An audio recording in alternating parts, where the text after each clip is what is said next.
এখন আমি একটু ছোট্ট করে কি দলিল দিব? সে কত বড় অন্যায় করেছে, কোরআন এবং হাদিসের সাথে কত করেছে, আমি সেই আয়াত কোরআন থেকে পড়ে বলবো। আগে আমি একটু বলে দেই, আপনাদের শায়েখ বলেছে যে মদ খাওয়ার পরে যদি নেশাগ্রস্ত না হয় কুলি করে নামাজ পড়া যাবে। বাবা নাউজুবিল্লাহ বলে না, আরে আরো জোরে নাউজুবিল্লাহ। এখন আমি বলি কোরআন কি বলে, হাদিস কি বলে, আমি কিন্তু আলোচনা বাড়াবো না। আল্লাহ রাব্বুল আলামিন পবিত্র কালামে হাকিমে বলেছে ট্রাই করেছিলেন। আমার কাছে মনে হয় উনি একটু অ্যালকোহলিক। আমার কাছে মনে হচ্ছে শায়েখ একটু ট্রাই করেছিলেন। আমার জীবনে এটার বোতলও কেমন দেখিনি আমার জীবনে, আর এই জীবনে আল্লাহ যেন আমাকে দেখায়ও না। আমার কাছে মনে হয় শায়েখ একটু ট্রাই করেছিলেন, একটু কুলি করে দেখেছিলেন।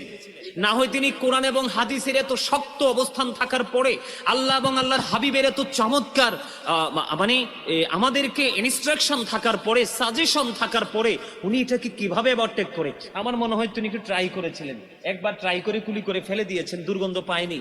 আবার তিনি কুলি করেছেন, মনে হয় পায়নি। তৃতীয়বার, থার্ড টাইম তিনি আবার কুলি করেছেন, পায়নি। আমার মনে হয় তারপরে তিনি সলিউশনের জন্য আসলেন। আমার কাছে অবাক লাগে, এত নির্লজ্জের মতো, এত মূর্খের মতো কিভাবে। এমনিতেই নারী পুরুষ যুবক যুবতীর একবারে নষ্ট হয়ে গেছে। গত কয়েকদিন আগে ইন্টারন্যাশনাল টিভিতে, সোশ্যাল মিডিয়াতে দেখেছি নারীরা ওপেনলি মদ খেয়ে তারা নেশাগ্রস্ত রাস্তায় পড়ে আছে। ডিবি অফিসে তাদেরকে ধরে নিয়ে গেছে। আর এরকম একটা ভয়ঙ্কর ক্লান্তি লগ্নে এত বড় জঘন্য হারাম একটা জিনিসকে তিনি কিভাবে নামাজ পড়ার ক্ষেত্রে তিনি এটাকে বৈধ বলে ঘোষণা দিয়ে দিলেন। নামাজ তো বলেন না নাউজুবিল্লাহ। নামাজ মানুষের খারাপ কাজ থেকে, নোংরা কাজ থেকে বাঁচিয়ে রাখে।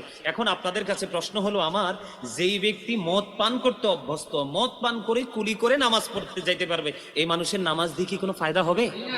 এখন আপনাদের কাছে শায়েখ ভক্ত যারা, তাদের কাছে আমি কিছু বলবো না। আপনাদের শায়েখকে, শায়েখ ভক্ত যারা রয়েছেন তাদের কাছে আমার প্রশ্ন, এই নামাজ দিয়ে কি হবে? শায়েখের কি হাদিস শরীফ জানা নাই?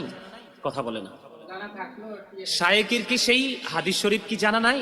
নাই, কারণ তিনি হাদিস সেটা পড়েন নাই। এবার আসেন, একদিকে মুখ পরিষ্কার রাখার জন্য রাসূলের হাদিস, কিন্তু এটাকে তিনি অ্যাভয়েড করে, অপেক্ষা করে তিনি বলছেন কি মদ কি কুলি করে কি করা যাবে, নামাজ পড়া যাবে। কারণ আপনাদের শায়েখ জঘন্য অপরাধ করেছে। এই অপরাধের জন্য সে যদি পৃথিবীতে ক্ষমা না চায় আল্লাহ এবং আল্লাহর হাবিবের কাছে, জাতির কাছে ক্ষমা চাইলাম, জাতির কাছে তো কোনো ক্ষমতা নাই। হ্যাঁ, কিন্তু ক্ষমা চাইবে না তো কে করবে না? দ্বিতীয় আরেকটা বিষয় হলো মদ। আমি ওই দিন কিন্তু একটু বলেছি, আংশিকভাবে বলেছি। আপনারা ভিডিও দেখেন, দেখে তারপরে আপনাদের